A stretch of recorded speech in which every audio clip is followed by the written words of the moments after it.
Hey guys, Shadow here, and welcome back to Sherlock Holmes Crimes and Punishments. So, we are in the middle of our last case for this game, I do believe. And it involves Wiggins' brother.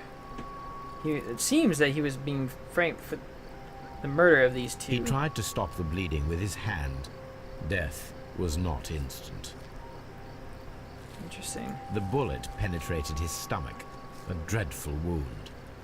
I would say so. A tattoo from Westgate Prison. Vicotti must have done some time there. Interesting.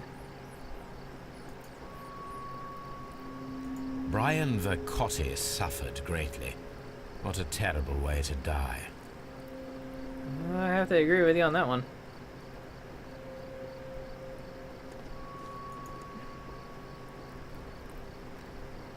What's that? Plates. Struck object. Piece of wood. A piece of wood that has stuck between the cobblestones. Let us take a closer look. Part of a cane.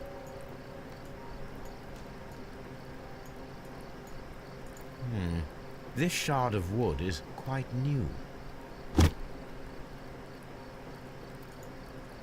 He was shot in the head. The bullet struck his head. This man didn't stand a chance.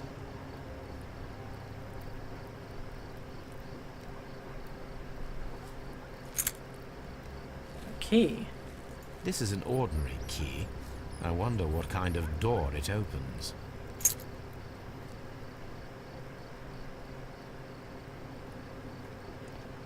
Then gotta talk to this guy apparently. Good evening, Mr. Turner.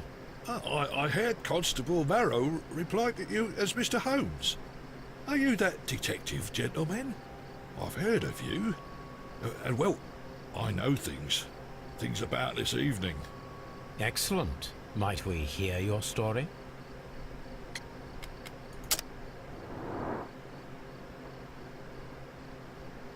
Something life.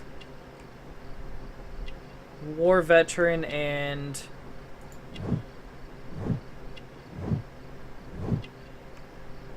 I can't tell what the last one is.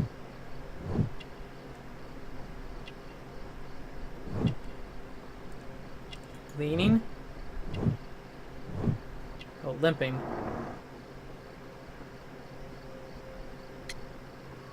Might mean you need a cane. Could you tell us everything that you may have seen or heard? I was already in bed when the fireworks started. A few moments after, I clearly heard two gunshots from outside. Please continue.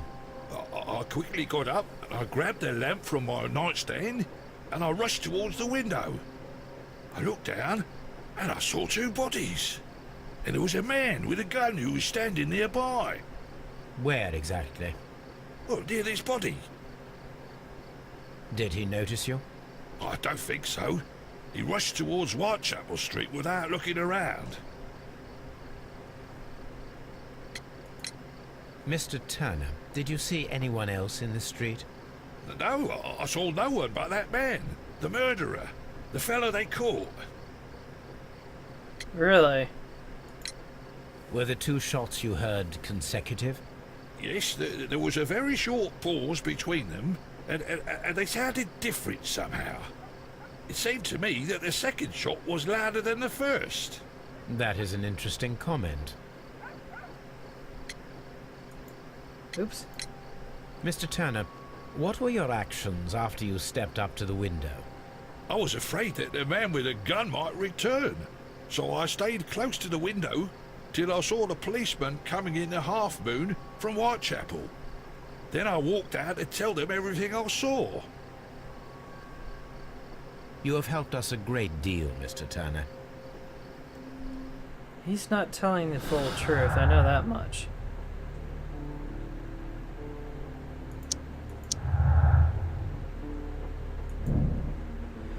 Mr. Turner stated that he remained at the window of his flat until the police arrived. However, this is conflict with Marrow's statement, as the constable did not see anyone at the window.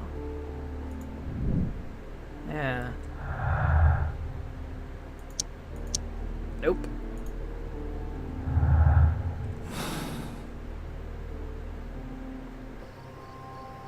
Let's go talk to this lady down here then.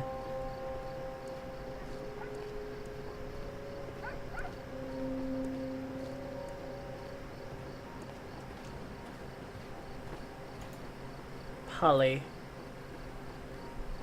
Mrs. Powell? What do you want? My name is Sherlock Holmes. I'm assisting the police with their investigation of the crime that took place this evening. Well, I've already gave my testimony, but very well. Could you tell us everything that you may have seen or heard? Yes.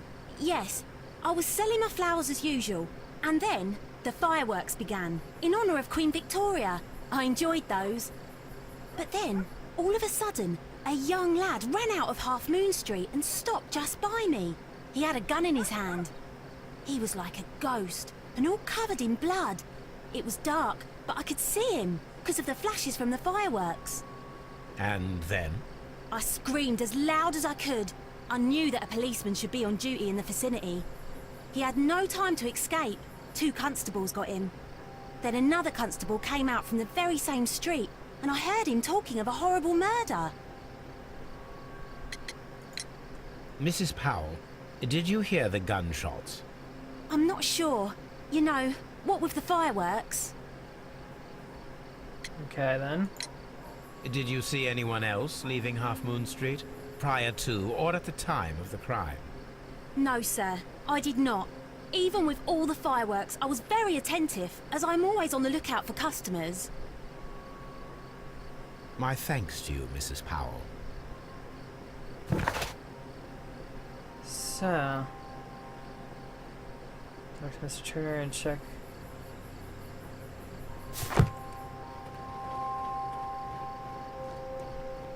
Didn't take long to have to talk to him again. I'll do anything to save my brother, Mr. Holmes. So it must be his older brother.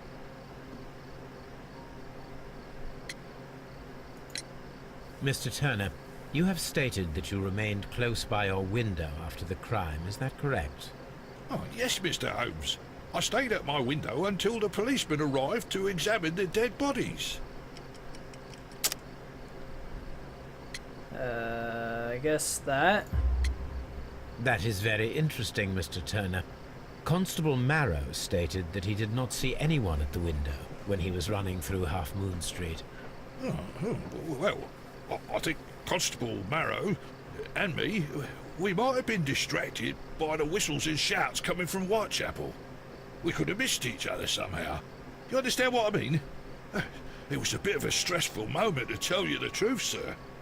Allow me to form my own theories, Mr. Turner. Would you mind showing me the view that you had from your window? Not at all, Mr. Holmes. Please, follow me. Mr. Turner appears to live very modestly. Oh, look at that. A cane.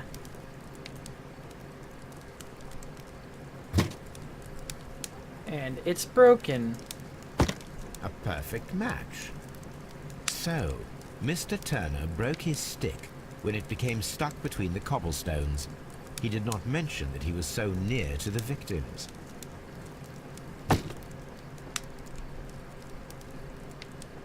What's this? The books on this shelf are in a mess. It looks as though Mr. Turner was trying to find something in a hurry here a short while ago. Really? Maybe a gun?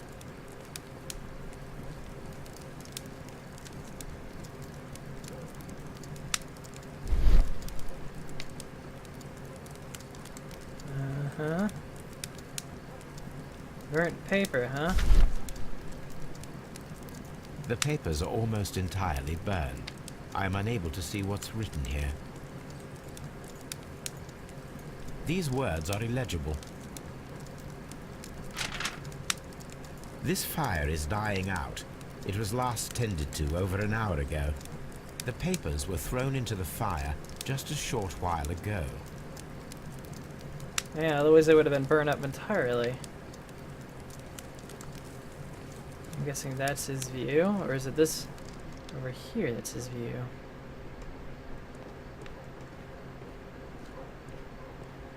Mr. Turner was roused from his bed by the sound of gunshots.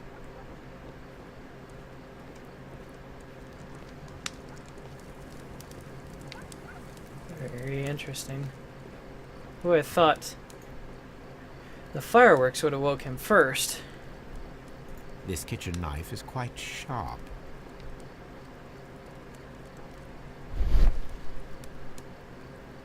Table, sweepings, shredded paper. There are pieces of shredded paper scattered over the table. This kitchen knife was used to cut the paper.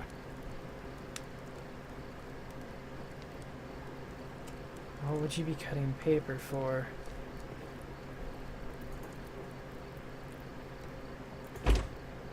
So, that's the view Mr. Turner had when he opened the window. The dead body of Kenneth Butler. Brian Vercotti's contorted corpse. Mr. Turner had a perfect view of the crime scene. He saw the bodies clearly, and Layton Chapman standing over them. Okay.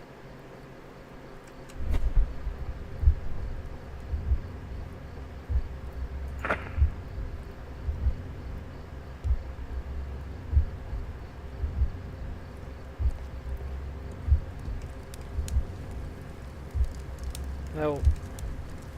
I have to do all of it. That's obviously first.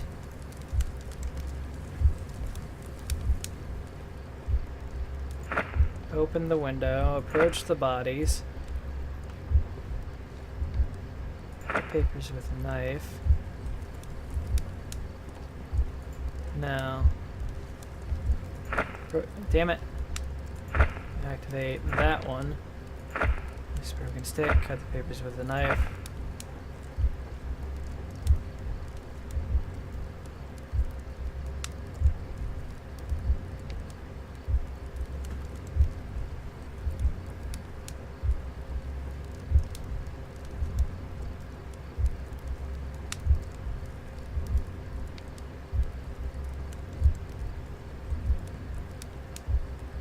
Okay then.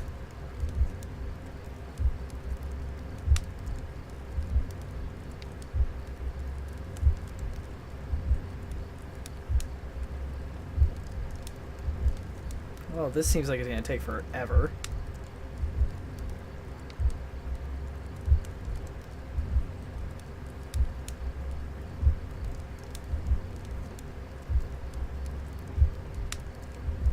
I say that he took the knife or put the cane back first because I would imagine that he needs both hands to, because he can only carry the paper in one hand, and he had to use the knife in the other. So I imagine that's how he. So he put that down first after he got the paper.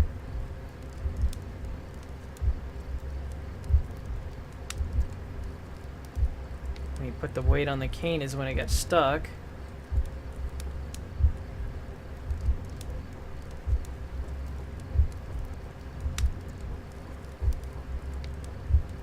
And whatever he had, he took back upstairs.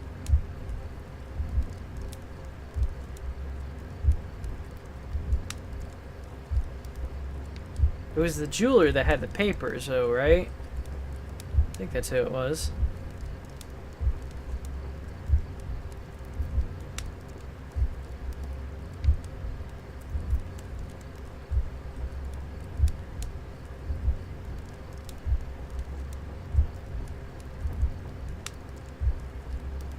Alright, because he searched for something.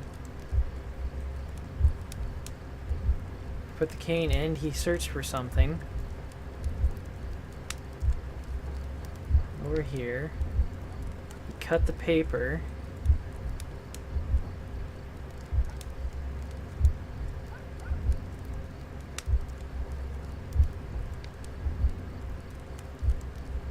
through the paper in the fireplace to dispose of it.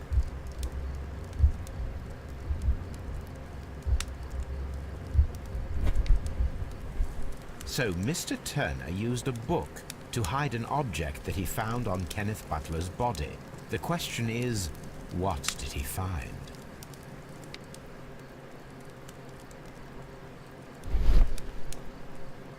Books. Fat prints. I can see prints from greasy fingers upon the cover of this book. Let us take a closer look. Moby Dick. Really? Well now, what a find. A precious jewel, concealed inside a book. Okay, so he cut out the pages of the book, threw the pages of the book in the fire, and then stuck this in there. A bracelet with a unique ram's head design, a distinctive feature of ancient Grecian artifacts, probably of the Hellenistic era.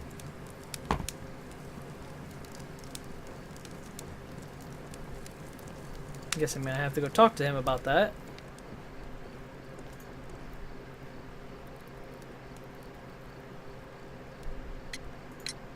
Mr. Turner, how would it be possible for a man of advanced years, such as yourself, to rush from his bed to the window in a matter of seconds, as you have stated?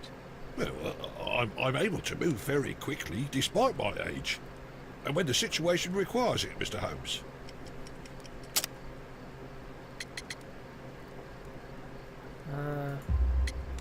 I highly doubt that, Mr. Turner. I observe that you suffer a severe limp due to your injured right leg.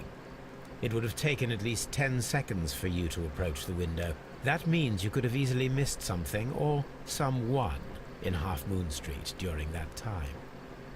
You're right, Mr. Holmes. I could have missed something. But it did seem to me that everything happened so quickly. Oh, time can pull tricks on you. And what of everything else that you told us? Mr. Turner, it is vital that we have your complete and true statement. Mr. Holmes, I do assure you that the other things I said were most sincere.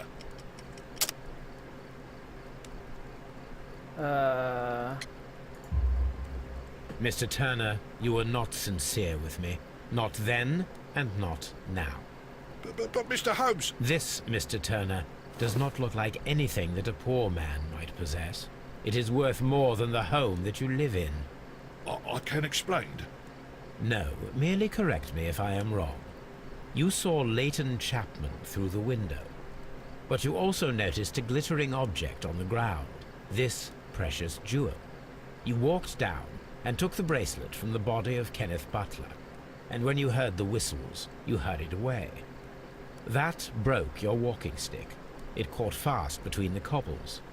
Constable Marrow was unable to see you in the window as you were climbing up the stairs on your way back to your flat. Upon returning home, you hid the precious jewel inside a book. Mr. Holmes, please don't send me to prison. I didn't do anything bad. I'm just a poor man. When I chanced upon the bracelet, I saw it as an opportunity to make a little money. I was desperate. I only took the bracelet, that's all, I swear. You made a mistake by lying to me. But you are not a criminal. I believe that. Although I must return this bracelet to its rightful owner. He's still kind of a criminal. I mean, it's kind of grave robbing. And he lied to you. More than once. And investigate the ancient bracelets and find out. Okay, so let's go to Scotland Yard first, and maybe there's something that the kid has that we need to investigate, like maybe the gun or some other possession that he might have.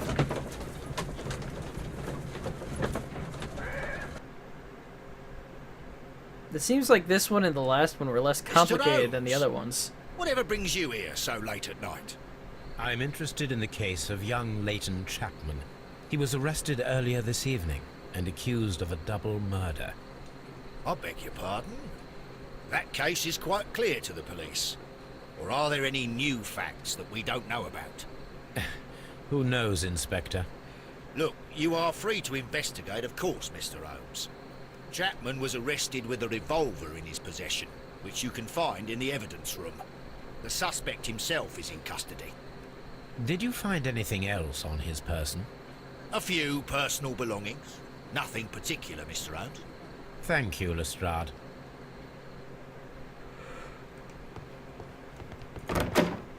Evidence is over here. So this is the gun that Layton was holding when he was caught by the police. It is a Webley revolver, a reliable weapon. Break action style. It seems as though the shells were not removed from the cylinder.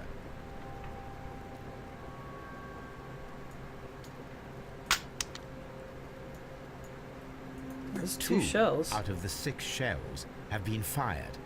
There were 2 shots. A cheap watch, bought with his own money, no doubt. These cigarettes are filled with cheap tobacco. Nothing interesting. Okay then.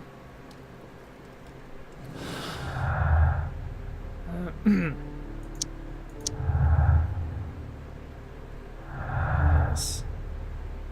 Common statement. Layton Chapman is the only person who enters. Brian Kenneth Butler staying over the dead bodies and escaping the crime scene shortly afterwards.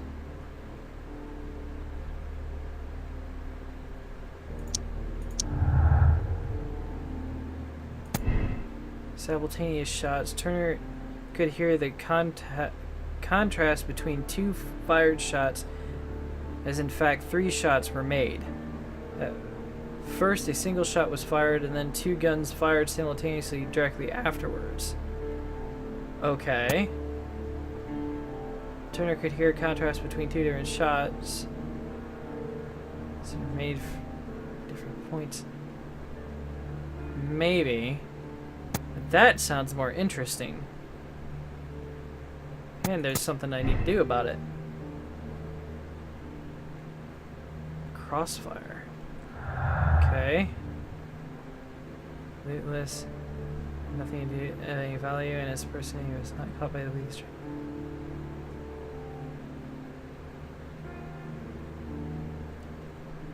I don't think anything else really lines up. So maybe he was defending himself, but then where's the other gun? And gunman?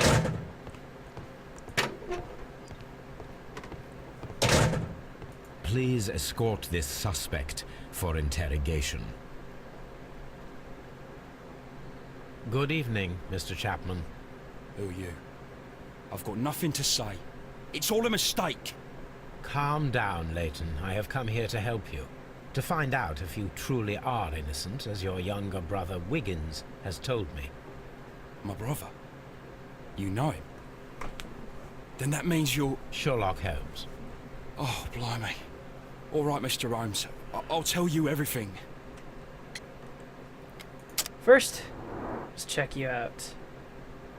Office clerk.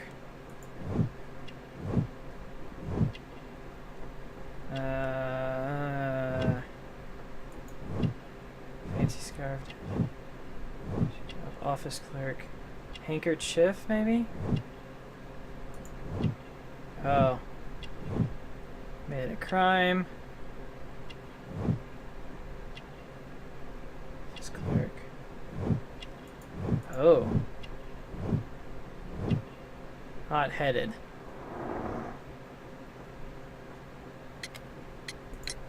Good. Tell me your account of what happened.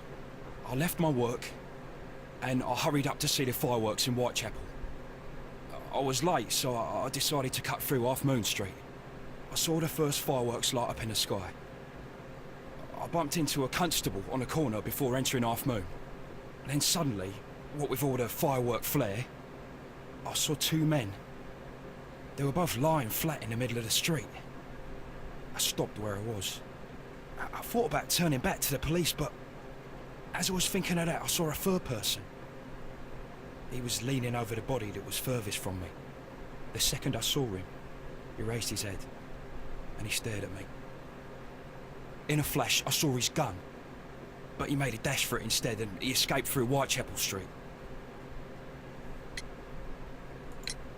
So you might still have had time to return to the constable. I panicked. I didn't know what to do. Anyway, I approached the bodies just to see if they were still alive. I saw that one had blood pumping out of his stomach. He was dying. It was horrible. The second one was already dead. He had a hole in his head. He was holding a gun in his hand though. I took it, and then I followed the third man. Really?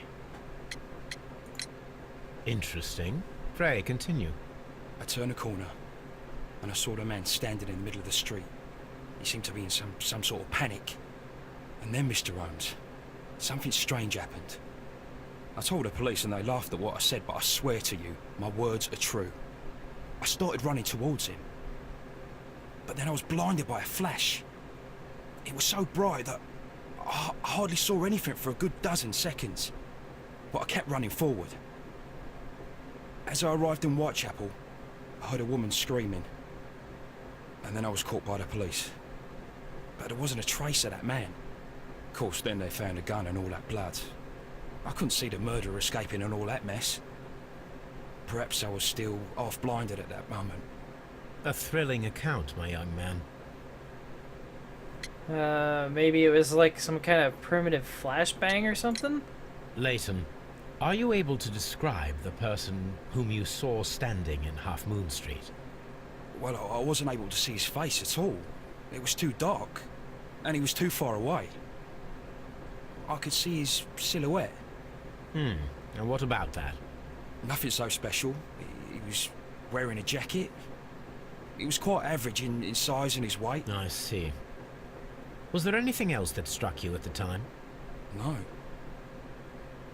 But perhaps it's strange, but I can't remember the sound of his footsteps as he was running away. Perhaps it was because of the fireworks or the surprise of me seeing him. Okay, then.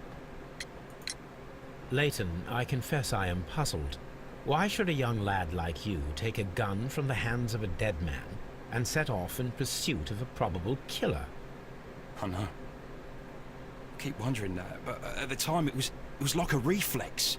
A criminal ought to be arrested, and he was armed. You were willing to risk your life. That was a little foolish, unless you wanted revenge. No, Mr. Holmes. I was just being brave and stupid. Let's get prisoners. I'm sure that you were, but I believe that you may have recognized one of the victims, Brian Vercotti. You knew that gentleman well, did you not? However could you know that? You have a typical tattoo of the Westgate Brotherhood upon your hand. I observed exactly the same mark upon Mr. Vercotti. You came to know him from your sharing a past prison sentence. Am I correct, Mr. Chapman? God. You're right, Mr. Holmes. What happened to your face, though? I'm more Would you interested tell in me a that. little about Brian Vercotti? We were convicted right. for a robbery. Once in prison, both of us joined one of these fraternities. During that year, we tried to help each other out, you know? You were quite young then, I believe. Yes, Mr. Holmes, we were. We'd only stolen a pound of meat. After we were released, and when I saw what my little brother had become, I decided to work towards living an honest life. And Vercotti? He had a hard time. His sister had died in a Whitechapel dispensary while he was in prison. He had no family anymore. Our paths split. He fell back into crime. So you lost him? Yes. And for around 2 years, I heard no news of him at all. No news is We good shall see news, you but soon, still. young man. Alright, and on that note, I will see you guys soon, too. So, thank you guys for watching. I hope you enjoyed, and I'll see you guys in the next video. So until then, see you later.